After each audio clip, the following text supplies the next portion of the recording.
श्री स्वामी समर्थ. तुम्हाला घरामध्ये जास्त डोक्याला ताप झाला आहे का?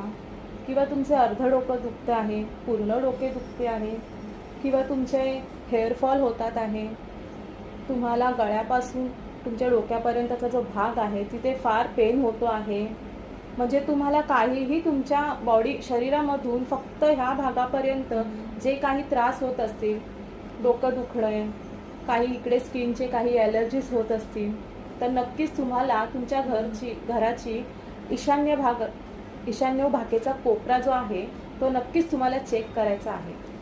तिकडे काही ना काहीतरी धूळ, कचरा वगैरे काही ना काहीतरी नक्कीच जमलेला असणार आहे. तिथे निगेटिव्हिटी ही नक्कीच वास करत असणार आहे. कारण आपल्या घराचा जो वास्तुपुरुष असतो त्याचं डोकं ईशान्य दिशेला असतं. आपल्या घराच्या वास्तुपुरुषाचं डोकं हे ईशान्य दिशेला असतं.